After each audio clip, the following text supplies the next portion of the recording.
सो मैं आपको थोड़ा बहुत रिकैप भी बताऊंगा, उसके बाद बताऊंगा कि हम लोग जो है ये फेज 4 क्या है। ठीक है।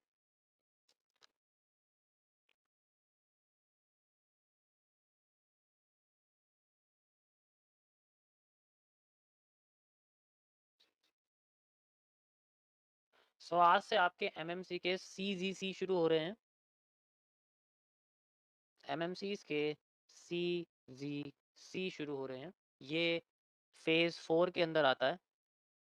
फेज 4 में मैंने सेंट्रल जोन के बारे में डिस्क्राइब किया हुआ है। ओके। ये वो कॉन्सेप्ट्स हैं जो मार्केट के सेंट्रल एरिया में काम करते हैं, एक्टिव होते हैं, और ये इसमें से जो 90% जो कॉन्सेप्ट्स हैं वो काम करते हैं इमरजेंसी में। अब मैं आपको बताऊंगी इमरजेंसी क्या होती है। इमरजेंसी में कैसे काम करते हैं। So we have CGC means central zone concepts. One of the most powerful concepts में आते हैं SAC, सुपर एक्यूरेसी कॉन्सेप्ट्स। अब एमएमसी तो आप लोग जानते ही हो, मिरर मार्केट।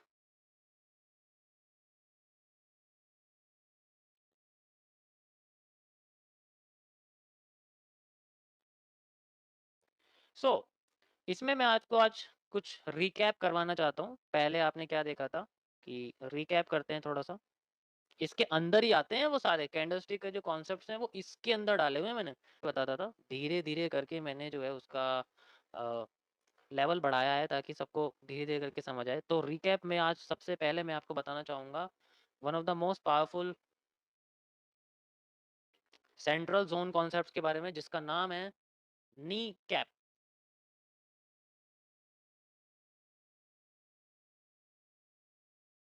एग्जाम्पल सुनो। ठीक है।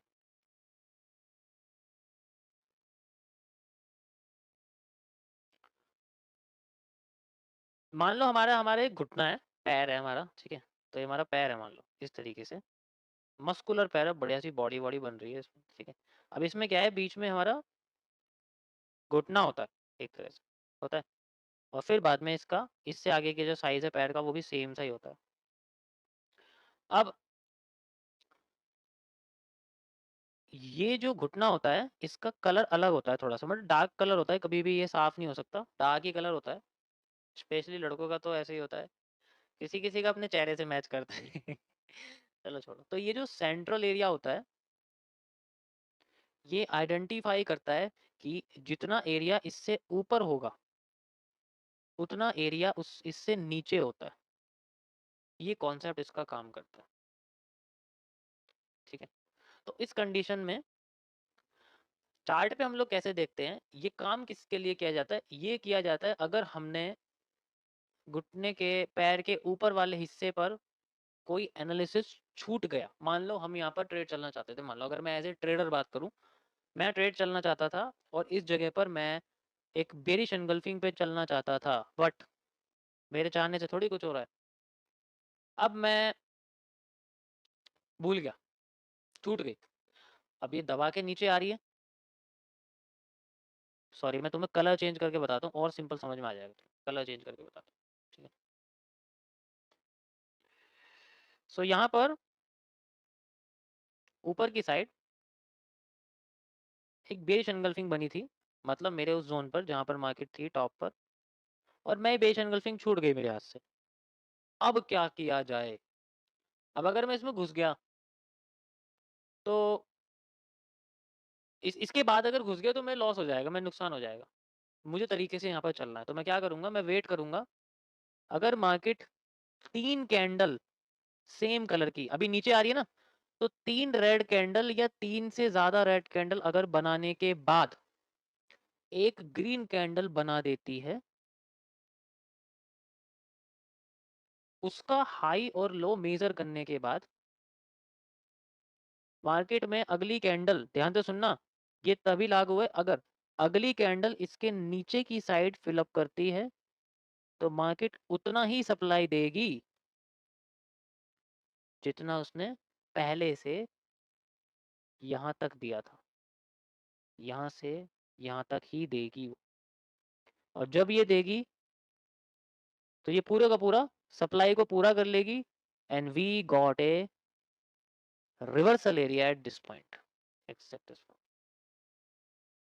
ठीक है, ये मैंने बेसिक टू एडवांस के जो कैंडलस्टिक कोर्स है ना उसमें सबसे पहले बताया हुआ है, और जुलाई की लाइव स्ट्रीम में, मिड जुलाई में इसके बारे में मैंने लाइव स्ट्रीम पे बताया हुआ सब कुछ उसमें। ठीक है, ये कॉन्सेप्ट है। चलो मैं आपको इसको चार्ट पे दिखाता हूँ।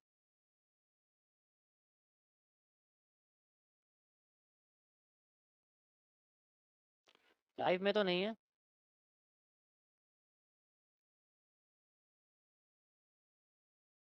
अगली कैंडल नहीं है, वी नीड अगली कैंडल, नेक्स्ट कैंडल चाहिए होती है हमें, या फिर नेक्स्ट टू नेक्स्ट कैंडल, वो ज़्यादा बेटर रहेगा।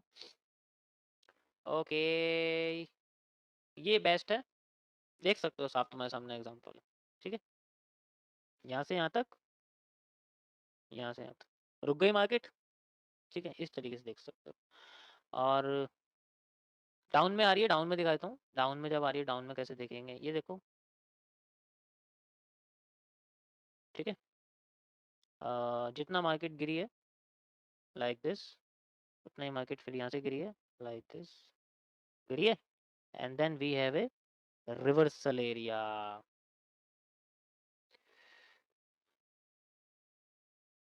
नेक्स्ट और दिखा देते हैं आपको, 3 कैंडल चाहिए कम से कम, कम से कम 3 कैंडल चाहिए। ये तो 3 से ज़्यादा है, बहुत अच्छी बात है, 3 से ज़्यादा तो कोई दिक्कत नहीं है। ये देखो लाइक दिस, ये सेंट्रल एरिया पे होती है। If we forget to use the tops pattern, अगर मैं टॉप का पैटर्न यूज करने में, या फिर ये वाला टॉप का पैटर्न बेरिश एंगल्फिंग जैसे पैटर्न छूट जाए मेरे हाथ से, तो मेरे पास इसका एक ही सॉल्यूशन निकलता है। ठीक है,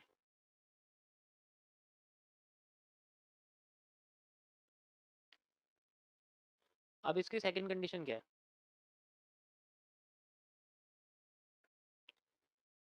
अगर ये नीचे क्लोज ना करे,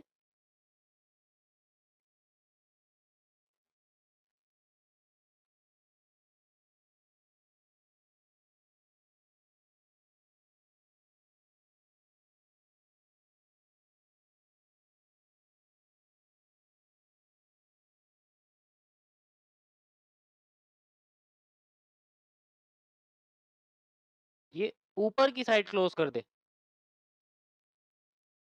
तब भी इसकी जो डिमांड है आप सप्लाई के साथ मेजर नहीं करेंगे, आप इसके पिछले वाले मूव के साथ। अगर मान लीजिए मार्केट अपने आप को इतना उठा के लाइए, तो यहाँ से लेके यहाँ तक की जो डिमांड थी वही आपको यहाँ से लेके यहाँ तक मेजर करनी पड़ेगी, सप्लाई के साथ मेजर नहीं करना है इसको, डिमांड को डिमांड के साथ करते हैं। Okay, now we have a demand, then we got a reversal area, फिर मार्केट अपने आप को रिवर्स कर सकती है, वो अलग बात है उसके आगे की बात। ठीक है, ये देखो, ये सामने तुम्हारे है एग्जांपल, ये रहा। ठीक है, वी हैव दिस, एंड साथ ही साथ हमारे सामने स्ट्रक्चर बने हुए। ओके, और भी आप देख सकते हो इजीली, सिंपल आपको समझ आ जाएगा। लाइक दिस, 3 रेड कैंडल्स हैं, एक ग्रीन कैंडल है, इसके बाद अगली कैंडल ग्रीन अगली क्लोज करती है, then we have a move. जितना मूव इसने यहाँ से लेके यहाँ तक दिया है, उतना ही मूव यहाँ से लेके यहाँ तक देगी, बट ज़्यादा दे दिया इसने मूव तो बहुत अच्छी बात है, हम लोग और इसको पीछे से मेजर कर लेंगे, यहाँ से मेजर कर लेंगे, हमें तो एक्स्ट्रा ही मूव मिल रहा है, क्या दिक्कत है, एक्स्ट्रा ही मूव मिल गया है। इसी तरीके से सेल साइड में, इस तरीके से बाई साइड में। अभी ये मैंने आपको सेल कर दिखाया है, ऐसी बाई साइड में होता है। अभी अब दोनों साइड में दिखा रहा हूँ ना आपको। अब जैसे इसमें ग्रीन कैंडल बन गई मान लो, है ना, ये ट्रेंड, अब मेरे बॉटम से हैमर छूट गया। ठीक है, अगर मेरे हेड बॉटम से हैमर छूट गया, यानी कि अब मैं अपने पैर पर हूँ, टो पर हूँ। ठीक है, यहाँ पर हूँ अब मैं, अभी तो मैं ऊपर था, अपने जो है कमर पर था, अब मैं अपने पैर पर हूँ, जहाँ मेरा पैर है, नाखूनों वाला पैर, नाखूनों वाला, अब मैं वहां पर, अब मैं पैर से हैमर छूट गया मेरे हाथ से। ठीक है, तो इसको कैसे यूज करेंगे, इसके बाद 3 ग्रीन कैंडल बनती हैं, use like this, like this, emergency होती है, ये नहीं है कि इसे इसे चलना ही चलना होता है। फिर एक रेड कैंडल आती है डिफरेंट कलर की, एंड देन अगर मार्केट अपने आप को ऊपर की साइड क्रॉस करती है, then we have a bullish engulfing pattern, आप देख सकते हो। एंड देन फिर मार्केट अपने आप को उतना ही लेके जाती है जितना यहाँ से यहाँ तक है, फिर यहाँ से यहाँ तक, then we have a reversal area. Got it? समझ आया सभी को? ये था पिछला, ये था basic, one of the basic. अब मैं आपको बताऊंगा एडवांस लेवल पे how we find the most important area. Central zone concepts में आता है ये सबसे पहला टॉपिक। एंड अब इसके बाद मैं आपको बताऊंगा थोड़ा कॉम्प्लेक्स सिचुएशन कि हमें कैसे देखने को मिलेगा। अब यहाँ फेक आउट बहुत आते हैं।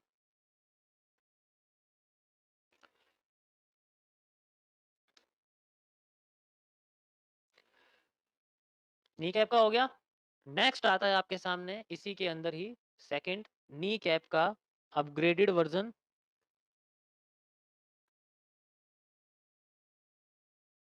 जिसको हम लोग बोलते हैं फ्यूजन। इसको मैंने फ्यूजन के नाम से बोला हुआ है। अब फ्यूजन क्यों बोला ये बताता हूँ आपको मैं, फ्यूजन क्यों बोला हुआ है। अगर यहाँ पर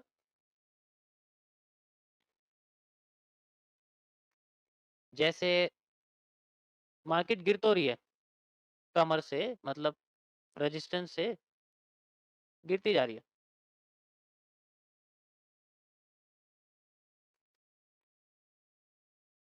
अब यहाँ पर एक ग्रीन कैंडल आ जाती है।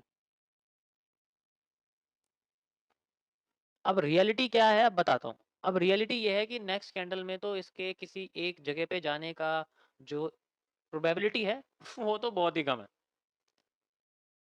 20%, बस 20% ज्यादा पॉपुलर। पहले वाले नी कैप के काम करने की प्रोबेबिलिटी नहीं, काम करने की नहीं कह रहा मैं, अगली कैंडल के काम करने की। ज्यादातर कंडीशन में क्या करती है मार्केट, इसके अंडर में घूमना शुरू कर देती है। अब तुम समझ लो अगर इसने अंडर में घूमना शुरू कर दिया तो पहला मूव 78% केसेस में फेक आउट होगा, फिर रियल मूव आएगा।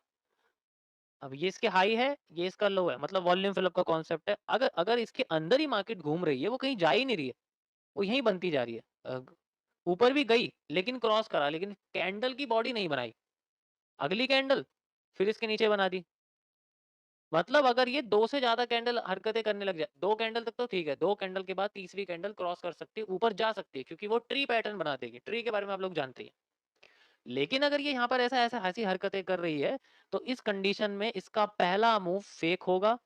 78% केसेस में इसका पहला मूव फेक मूवमेंट, ये उतना ही मूव देगी अपने फेक आउट से जितना ये अपने आप को नीचे गिरा के लाई थी। इतना मूव देने के बाद then we have a reversal area. फिर हमें शायद सेंट्रल के पार्ट जो है वो डबल होते हुए दिखे एंड मार्केट अपना ट्रेंड चेंज कर दे। ये तब होता है, ये तभी हो सकता है जब दो से ज्यादा कैंडल्स हों और वो इसी जोन के अंदर अपने आप को घुमाना फिराना शुरू कर दे, जैसे एक पीनेंट होता है। समझ आया?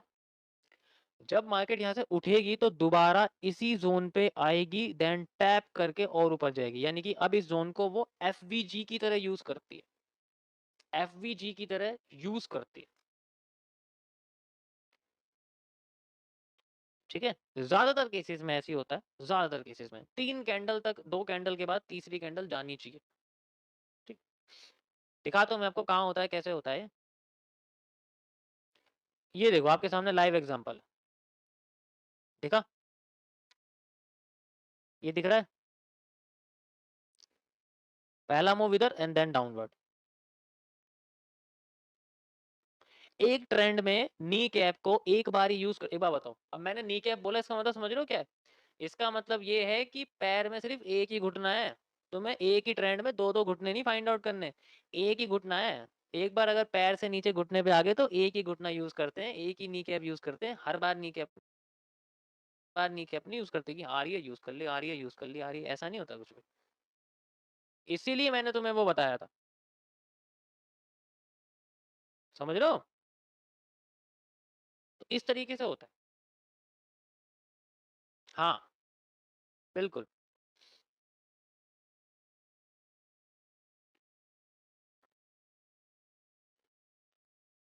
अब जैसे ये ट्रेंड का पहला मूव है, आ गया, अब तुम इसमें भी घुस रहे हो, अब तुम इसमें भी घुस रहे हो, इसमें भी घुस रहे हो, ऐसे नहीं होता। एक घुटना यूज करना होता है, वो भी टॉप से सेंटर एरिया तक, उसके अलावा नहीं। ठीक है, ओके गाइस, तो ये था इसका कॉम्प्लेक्स वर्जन जिसे मैं फ्यूजन कहता हूँ। ये फ्यूज हो जाता है, मतलब चलता नहीं है ढंग से काम। ये ऊपर भी दे सकता है ब्रेकआउट, फेकआउट जो है ब्रेकआउट की फॉर्म में ऊपर भी दे सकता है, फिर ये नीचे आ सकता है। वो डिपेंड करता है इस पैटर्न का ओरिजिनल पिछला कैसे बनना। अगर अगर ये अभी मैंने जो आपको दिखाया फेकआउट नीचे है, तो ये मार्केट शायद नीचे से आ रही है, इसलिए नीचे फेकआउट देके ऊपर जाने की कोशिश कर रही है। अगर ये ऊपर से आता तो नीचे फेकआउट देती, ऊपर फेकआउट देती, फिर नीचे आ जाती। ठीक है, सो ये था गाइस फ्यूजन के बारे में। नेक्स्ट मैं आपको बताने वाला हूँ अब थोड़ा सा अलग एरिया। कैसे? नेक्स्ट पार्ट है आपके फ्यूजन के बाद,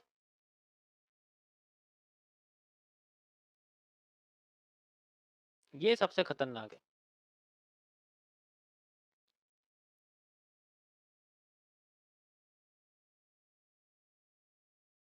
ब्रेक ऑफ आउटिंग, जिसको मैं बोलता हूँ बी डबल ओ, ये हमारा है। इसको क्या बोलते हैं? Break of outing. ठीक है, कैसे? ये ब्रेक ऑफ आउटिंग क्या होता है? अगर मार्केट अपने आप को उठाती है, लाती है, उठाती है, नीचे लाती है, उठाती है, फिर बाद में ब्रेकआउट कर देती, ब्रेक डाउन कर देती है बॉटम का, और फिर नीचे आ जाती है, आने के बाद फिर एक पैटर्न बनाती है सेंट्रल पार्ट पे जैसा तैसा करके, और फिर अपने आप को यहाँ से उठा देती है। Now we have the central area, this is the market's central area. अब सारा फोकस इस पे रहता है। जब किसी मार्केट में सेंट्रल एरिया बनता है, अगर ये नीचे आके ऊपर जाती तब भी यही होता, तब भी यही होता, अगर यहाँ से डायरेक्ट ऊपर जा रही है तब भी यही है। तो बात तो सेंट्रल एरिया की है ना, क्योंकि मेजर तो हम लोग बॉटम से टॉप करते हैं ना, तो इसका सेंट्रल एरिया बन गया। अब इस सेंट्रल एरिया का यूज होगा आगे। कैसे यूज होगा? ये हमारे लिए एक टैप जोन क्रिएट करेगा। इस पूरे एरिया को मैं बोलता हूँ ब्रेक ऑफ आउटिंग। मतलब ज्यादातर कंडीशन में मार्केट क्या करती है, जब यहाँ से जाती है तो इसको ब्रेक करने के बाद रिवर्स करती है। ये मूव पकड़ा जाता है इसके तरीके से। ये बिल्कुल नीचे भी नहीं आता, लेकिन इसको ब्रेक जरूर करती है। ब्रेक नहीं करेगी, रिजेक्ट करेगी, तो फेयर वैल्यू गैप यूज हो जाएगा, एफवीजी की तरह यूज हो जाएगा। चलो मैं तुम्हें इसे चार्ट पे दिखाता हूँ इसका क्या कॉन्सेप्ट होता है।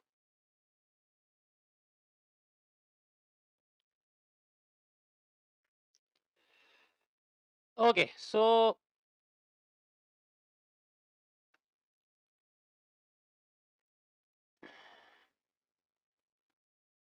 यहाँ पर तो नहीं है,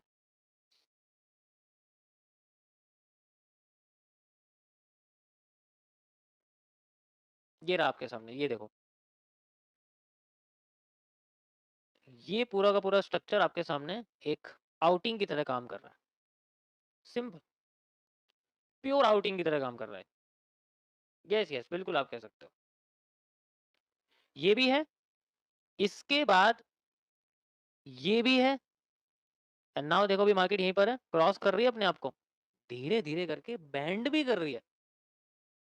सेंट्रल एरिया आइडेंटिफाई करना है बस, कहने का मतलब ये है कि बॉटम टॉप नहीं देखना होता, सेंट्रल एरिया देखना, नी कैप के जैसा होना चाहिए। ये नी कैप के जैसा एरिया, ये फ्यूजन है, एक फ्यूजन है या नहीं है ये बताओ मुझे। क्या ये हिस्सा फ्यूजन नहीं है? है फ्यूजन नहीं है? है। फेकआउट दे रहा है, देख लो, पहला मूव फेकआउट देके फिर उठ रहा है, तो फ्यूजन है, सेंट्रल एरिया है। हमें नी कैप को आइडेंटिफाई करना है। एक तरह से नी कैप ही होगा जो आपके सामने स्ट्रक्चर होगा, फिर एक साइड जाएगा या फेक आउट देके जाएगा, वो नी कैप की तरह ही होगा। ये मैं नी कैप, तुम्हें नी कैप का कॉन्सेप्ट है, वो मार्केट का सेंट्रल एरिया बन जाता है। तो वहां मार्केट हरकतें एफवीजी जैसी भी कर देती है, और कभी कभी पूरा क्रॉस करके रिवर्स करती है। ज्यादातर केसेस में पूरा क्रॉस करके रिवर्स करती है। ठीक है, थोड़ा सा कॉम्प्लेक्स है मैं समझ रहा हूँ, इसलिए पहले नी कैप समझो, उसके बाद इसको याद समझना। डिपेंड करता है उसने पिछली डिमांड कितनी दी है, फिर वो आगे उतनी डिमांड देती है। ओके गाइस, तो ये था आपका आज का सेंट्रल जोन का कुछ टॉपिक्स। कल मैं थोड़ा और एडवांस बताऊंगा। अभी के लिए फिलहाल आप ये समझ सकते हो how we can use it, and ये थे आपके आज के टॉपिक।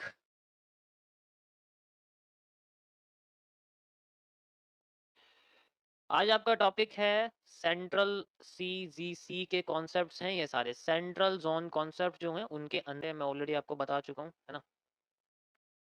सेंट्रल जोन कॉन्सेप्ट्स, अरे यार अपना अपनी क्लास यार, हमारे नाम भी ऐसे ऐसे हैं कि लोग बोलेंगे ना कि यार एक नाम पढ़ने में अच्छा लगता है, अच्छा लगना चाहिए नाम सुनने, ठीक है। जो है होना चाहिए कि नाम सुनते हुए भी ऐसा लगे कि यार हम जब भी ये नाम बोलेंगे तो अंदर से फीलिंग आनी चाहिए कि हाँ हमने कुछ रॉयल प्रीमियम चीज सीखी हुई है और हमारी खुद की बनाई हुई है, ये अंदर आना चाहिए, ठीक है। ओके गाइस, तो ये सारे कॉन्सेप्ट्स स्पिनिंग टॉप से रिलेटेड होते हैं, ठीक है। पूरे स्ट्रक्चर को कंबाइन करने में स्पिनिंग टॉप बन जाता है। ओके गाइस, अब चलो शांत हो जाओ, अब स्टार्ट करते हैं। आज का टॉपिक है आपके सामने स्ट्रक्चरल एनालिसिस के अंदर आपका ये आता है, ठीक है। यानी कि आप डीएनए मैपिंग ऑलरेडी आपको बता चुका हूँ, स्ट्रक्चरल एनालिसिस जो होता है उसके अंदर ये आता है कि हम लोग अपने टारगेट्स को एक्यूरेट कैसे आइडेंटिफाई करें कि हमारे 50% मूव अगर मार्केट करती है तो उस 50% मूव तक ही हम लोग अपने आप को लेके चलें कि वही हमारा टारगेट है, वही हमारा सब कुछ है, ठीक है।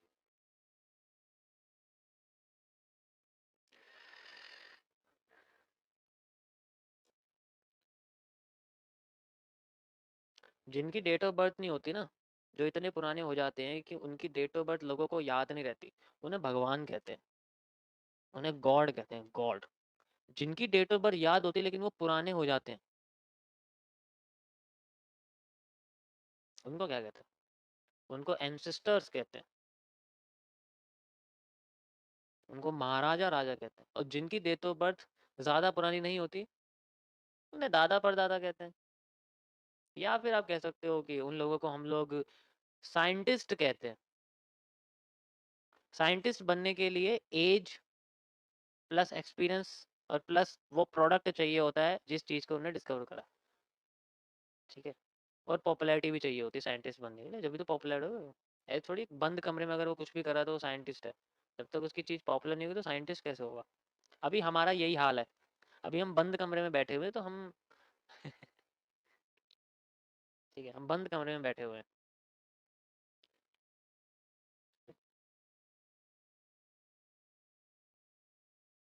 तो इसलिए कमरा खुलेगा तो फिर लोग जानेंगे अच्छी तरीके से। अभी दिमाग में सबके एसएमसी चल रही है ना, आईसीटी वाले, क्योंकि 300 साल तो गुलाम थे ही, अब जो है एसएमसी के गुलाम चल रहे हैं। कोई बात नहीं, चलो। ओके गाइस, सबका अपना अपना कॉन्सेप्ट है। मैं आपको कुछ कंडीशंस बताना चाहता हूँ, इसके लिए आपको सारी चीज़ पता होनी चाहिए। अरे यार ये जो है ना,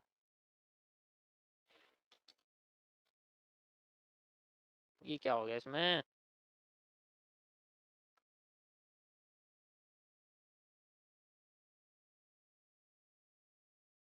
रुको जरा, दोबारा चलाना पड़ेगा इसको, खराब हो जाता है ये ऐप ना, ऐसी है, दूसरा चला देती हूँ। ओके गाइस, वापस आ गए हम लोग अपने टॉपिक के ऊपर। फिर यही दिक्कत।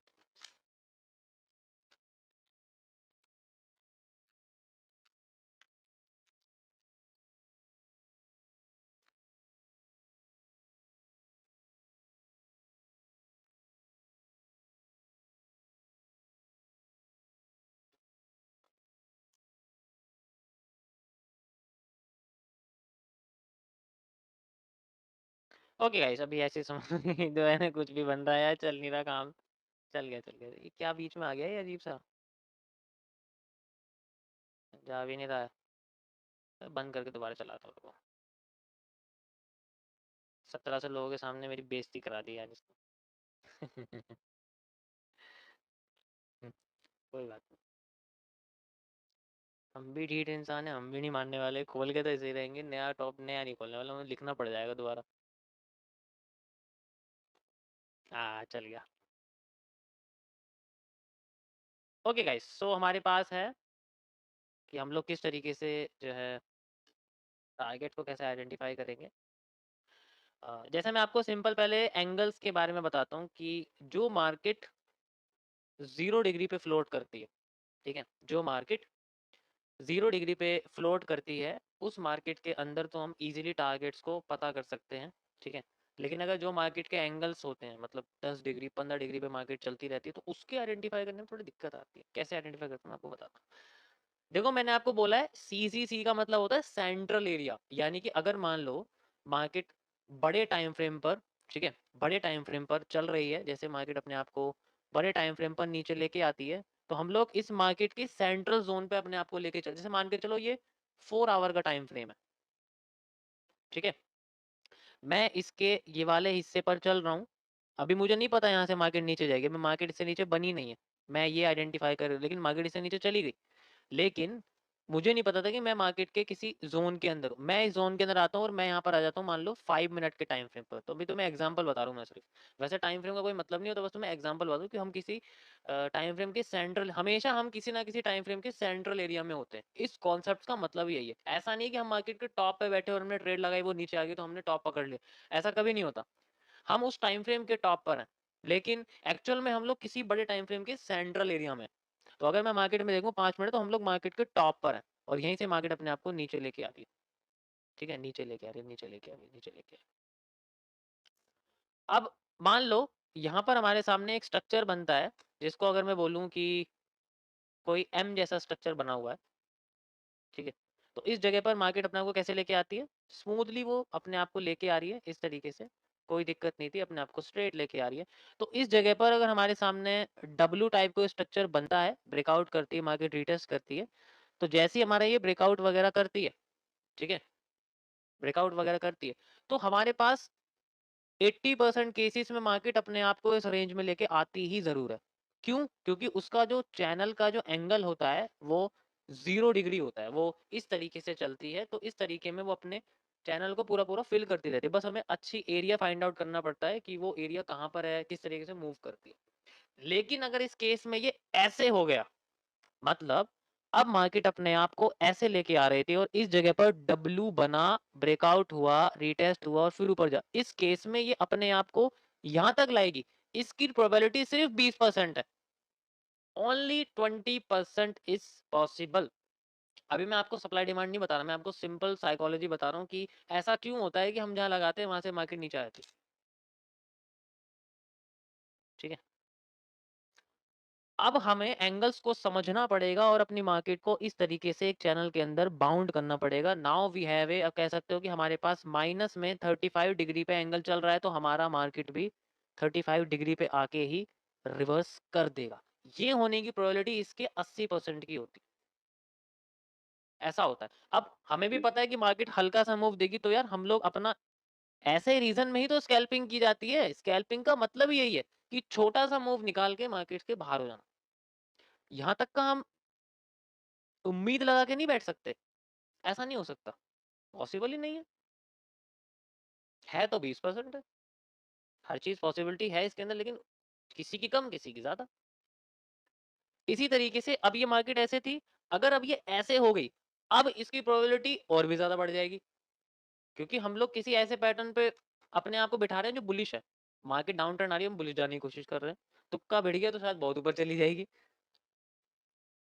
अब मार्केट अपने आप को इस तरीके से लेके आ रही है, फ्लोट कर रही है, कोई दिक्कत नहीं है, और इस जगह से अपने आप को ऐसे लाती है, ऐसे लाती है, ब्रेकआउट करती है, रीटेस्ट करती है, एंड देन अब इसके यहां जाने की प्रोबेबिलिटी बहुत ज्यादा है, नहीं, पहले यहां जाने की प्रोबेबिलिटी इसकी सबसे ज्यादा है, यहाँ तो इसकी 80% प्रोबेबिलिटी है, अब यहाँ तक जाने की प्रोबेबिलिटी इसकी 20% है, कि यहाँ तक तो चली जाएगी, स्ट्रेट तो हो ही जाएगी, लेकिन और ऊपर जाएगी अपने चैनल में, ये हर बार पॉसिबल नहीं होता ऊपर जाने, क्योंकि हम लोग अपनी डिमांड से एक्स्ट्रा डिमांड मांग रहे हैं ना, ऐसा तब होता है, तो हमें अपना मूव यहाँ से एक्वायर करने के बाद ये एक्स्ट्रा मूव अगर एक्वायर करना होता है तो ही मार्केट करती है, वरना तो फेक आउट देकर रिवर्स करके नीचे आ जाती है, ऐसे हमें समझने की जरूरत है इसको, क्योंकि ये बहुत इंपॉर्टेंट चीज है, अब तो मैं ग्राफ पे दिखाता हूँ मैं, ठीक है,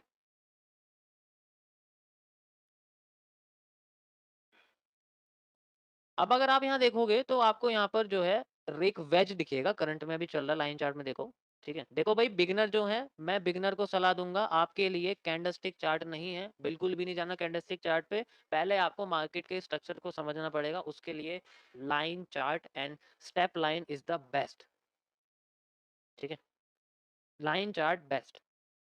अब देखो आपके सामने, यहां तक तो आ जाएगी, आराम से आ जाएगी, इस चैनल तक जाने की प्रोबेबिलिटी हर बार सेम नहीं।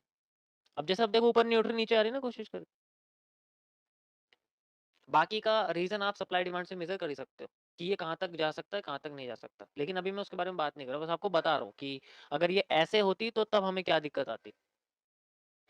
अब बात आती है कि हमें ऐसे कंडीशन में घुसना किस जगह होता है। क्या हमें ट्रेंड के साथ चलना होता है या हमें ट्रेंड के अगेंस्ट चल के अपना ही ट्रेंड बनाना होता है। ठीक है, अपना ही ट्रेंड बनाना होता है। कैसे? अगर हम लोग डाउन ट्रेंड में चल रही है मार्केट हमारी, ठीक है, कोई दिक्कत नहीं है, वो डाउन ट्रेंड में चल रही है। अब वो एकदम से हमारे सामने एम बनाती है और हम ब्रेकआउट पे चलते हैं और वो नीचे आके ऊपर चली जाती है। हमसे तो कहा था कि हमें ट्रेंड के साथ चलना है, अब तो वो नीचे की बजाय ऊपर भाग गई। हमने एम पे सोचा, एम ने ब्रेकआउट दिया, वो तो यहाँ तक भी मुश्किल आई और यहीं से पहले रिवर्स करके चली गई ऊपर। मान लो ऐसा हुआ, इसमें तो हम फंस गए। अब क्या करेंगे? यहाँ पर आपको सप्लाई डिमांड यूज करना पड़ेगा।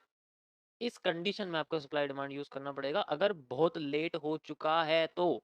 जैसे 3 बार मार्केट अपने आप को वेज की टॉप लाइन से कनेक्ट कर चुकी है, ऐसी कंडीशन तब होती है। या 3 4 बार वो बॉटम लाइन को अपने पैरेलल चैनल से कनेक्ट कर चुकी है, ऐसा तब होता है। अगर 1 या 2 बार करा है तो नहीं हो सकता, तो होने के चांसेस कम रहते हैं। ऐसे कंडीशन में मार्केट में रिवर्स ही किया जा सकता है, हमें सिर्फ डब्ल्यू के साथ चलना पड़ता है। फिर F we ji order block जो यूज करना चाहे वो कर सकते हैं। मैं अभी एंट्रीज के बारे में नहीं बता रहा हूँ, मैं आपको एक नेचर बता रहा हूँ कि किस तरीके से नेचर काम करता है। ऐसा होने की प्रोबेबिलिटी इसकी बहुत ज्यादा है। अब यहाँ पर एक केस हो रहा है कि अगर ये डायरेक्ट ऊपर ना जाए, पहले एक फेक आउट देके फिर ऊपर जा सकती है। ठीक है, फेक आउट देके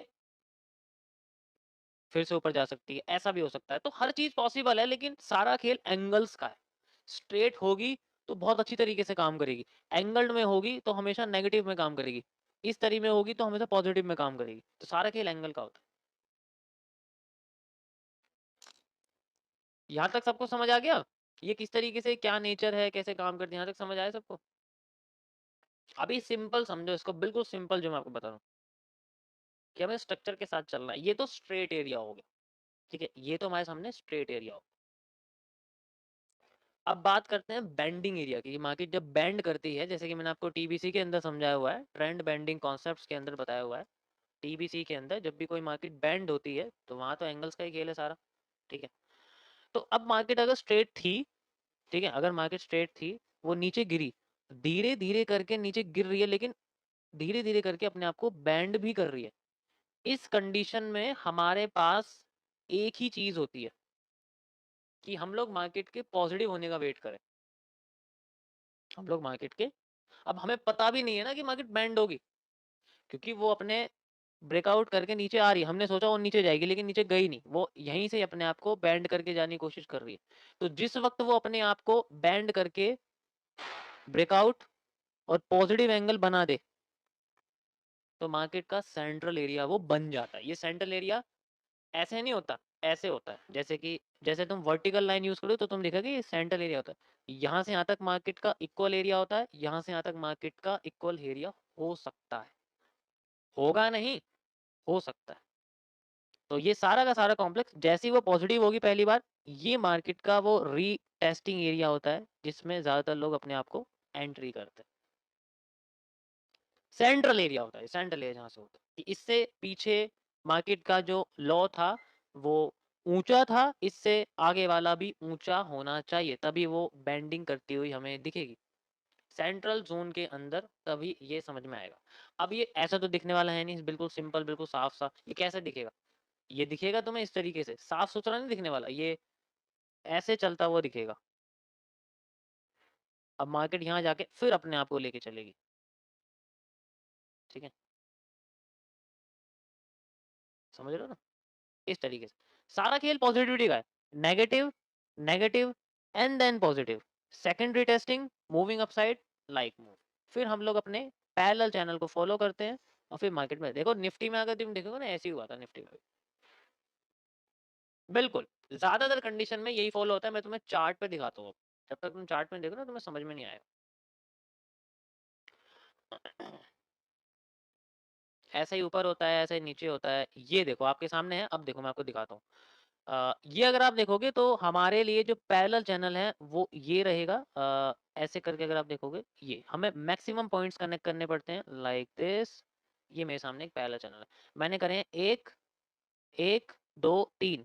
इससे आगे मार्केट बनी नहीं है अभी। ये आप इमेजिन करो कि इससे आगे मार्केट बनी नहीं है, भूल जाओ कि मार्केट बनी हुई। अब जब मार्केट बनी नहीं है, ये एक फेक आउट है। ऊपर जाके नीचे आ गया ना, तो एक फेक आउट है। अगर अंदर आ गया तो फेक आउट है, अगर ऊपर ही भाग जाती तो फिर तो ये बनता ही नहीं। अब जैसे ही ये नीचे आई तो नीचे ज्यादा आ नहीं पाई, आने की बजाय वो अपने आप को नेगेटिव से पॉजिटिव, ये देखो पहले नेगेटिव फिर नेगेटिव एंड देन जो पहली बार पॉजिटिव आया, this is the movement. And then market में कहां तक हमारा एरिया पहुंचा, इस पैरेलल चैनल तक। मैंने इसको कनेक्ट नहीं करा इसके साथ, मैंने इस पॉइंट के साथ इसको कनेक्ट नहीं किया हुआ है, इसके साथ कनेक्ट नहीं किया मैंने, ना मैंने इसके साथ, ये मैंने इन तीनों को कनेक्ट किया, वो ऑटोमेटिकली यहाँ आ चुकी है मार्केट। अगर तुम्हारे पॉइंट्स बिल्कुल एक्यूरेट होंगे तो वो जरूर अपने उस उन पॉइंट्स के ऊपर रिएक्ट करने की कोशिश करेगी। तो हमें हमेशा एंगल्स का ध्यान रखना पड़ेगा। हमेशा ऐसा नहीं कर सकते कि अपने मन से नहीं होता कि मैंने भाई मैं तो हमेशा 1:2 चलता हूँ, या मैं तो 1:3 चलता हूँ, या मैं 1:4। ऐसा नहीं होता। जितना मिलेगा उतना लेना पड़ता है, कम भी मिलेगा वो भी लेना पड़ता है, ज्यादा भी मिलेगा उसके लिए भी लेना पड़ता है। और वो पेशेंस का खेल है सारा। पेशेंस नहीं तो पहले निकल जाओगे, तो मतलब ही नहीं। जब पेशेंस ही नहीं है तो कुछ नहीं होगा इसके अंदर। समझ आया? तो ये बेंडिंग के साथ होता है, जब मार्केट बेंड करती है तब ये इस तरीके से यूज होता है। यहाँ मैं तुम्हें कोई एसएमसी वगैरह सप्लाई डिमांड नहीं समझा रहा, सिंपल स्ट्रक्चर मैपिंग है ये, और कुछ नहीं। अब हर बार ये चीज होती है, हर बार ये चीज होती है, मार्केट बेंड करती है अपने आप को लेके जाती है, बेंड करती है लेके जाती है। अब देखो, अब मैं चैनल हटा देता हूँ, अब मैं चैनल यूज करने वाला हूँ ये वाला। अगर मैं ये वाला यूज करना चाहूँ तो यहाँ पर तो नहीं यूज होगा क्योंकि ये एरिया नहीं है फिलहाल के लिए। ये देखो आपके सामने है सिंपल, ये देखो है चैनल, सिंपल सा चैनल यहाँ बनाओ। ये तो चलो बेंडिंग है, मैं ये कह रहा हूँ बेंडिंग है, बट फिलहाल के लिए अगर आप देखोगे तो मार्केट में जो एक्चुअल एरिया है वो इस तरीके से बना हुआ है, आप देख सकते हो ओरिजिनली ये चैनल है। तो अगर मैं मार्केट की इस बेंडिंग को पकड़ता हूँ, अगर मैं मार्केट की इस बेंडिंग को पकड़ता हूँ तो इस बेंडिंग का मूव मुझे कहाँ तक देखने को मिल सकता है, यहाँ तक या फिर यहाँ तक, सॉरी यहाँ से यहाँ तक। अब ये ऊपर चलेगी, मुझे इससे कोई मतलब नहीं है, मुझे इससे कोई मतलब नहीं। ठीक है, मुझे इससे कोई मतलब नहीं, मार्केट ऊपर, मुझे तो यहाँ तक आना था बस। अब इसके हिसाब से मैं चलूंगा और मैं पॉजिटिव तो यहीं हो जाऊंगा इस पॉइंट पर। अब तुम खुद समझ सकते हो मैंने पॉजिटिव क्यों बोला, क्योंकि मार्केट में इस बेंडिंग का ये वही मूव है, नेगेटिव, जीरो, पॉजिटिव। ये ही वो मूव है जो सबसे पहले पॉजिटिव हुआ है। उसके बाद मार्केट में जो मूवमेंट आया, मैं कैप्चर करने की कोशिश करूंगा जितना मेरा पैरेलल चैनल मुझे देने की कोशिश करेगा। उससे ऊपर मुझे मतलब नहीं, कितनी ऊपर चलेगी मुझे कोई मतलब नहीं उससे, वो अलग स्ट्रक्चर है उसका, उससे कोई मतलब नहीं। समझ आया सबको गाइस? सो ये था आपका स्ट्रक्चरल एनालिसिस, जो हम लोग अपने मन से टेक प्रॉफिट जो लगाते हो ना, कि 1:2 ले लेते हैं, 1:3 ले लेते हैं, यहाँ से यहाँ तक ले लेते हैं, यहाँ से यहाँ, ऐसा नहीं होता कभी भी। स्ट्रक्चर के हिसाब से सारी चीजें ली जाती हैं। और जितना ज्यादा आपका, अब देखो इसको और भी ज्यादा एविडेंशियल बनाने के लिए सप्लाई डिमांड के साथ तो इतनी तगड़ी एक्यूरेसी हो जाती है कि मैं बस क्या बताऊँ, बहुत ही बढ़िया वाली एक्यूरेसी हो जाती है, बहुत ही अच्छी वाली एक्यूरेसी हो जाती है इसके साथ। कैसे होती है देखो, जैसे मुझे पता है कि मार्केट अपने आप को इस जगह से एक अच्छा खासा मुझे आर्क का ब्रेकआउट मिलेगा, मैं जानता हूँ आर्क का ब्रेकआउट मिलेगा। और इसके अंदर जो आर्क का ब्रेकआउट है, मैं इस आर्क को एक एलिप्स की हाफ एलिप्स समझ सकता हूँ। तो हाफ एलिप्स से पहले का move just like this, half ellipse से पहले का मूव और हाफ एलिप्स के बाद का मूव मैं यहाँ यूज करने वाला हूँ। And I have a move like this, यहाँ से यहाँ तक। इसको मैं फ्लिप कर मिरर्ड कर देता हूँ, ये देखो यहाँ से यहाँ तक का मूव मार्केट मुझे दे के भाग जाएगी, खत्म। मुझे तो यहाँ यहाँ तक का भी मूव नहीं चाहिए। अब सप्लाई डिमांड यूज करोगे तो और भी एक्यूरेसी निकल के आएगी बात।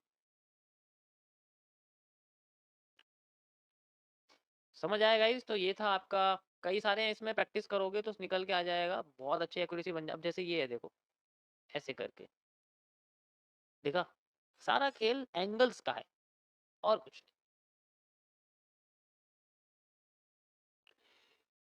अब जैसे स्ट्रेट है, ये देखो सारा स्ट्रेट है, वो पहले ऐसे जाती है, फिर ऐसे आती है। जब तक स्ट्रेट है, तब तक कोई दिक्कत ही नहीं है ना। जब स्ट्रेट नहीं है, तो एंगल्ड एरिया है। तो पिछला स्ट्रक्चर मायने रखता है।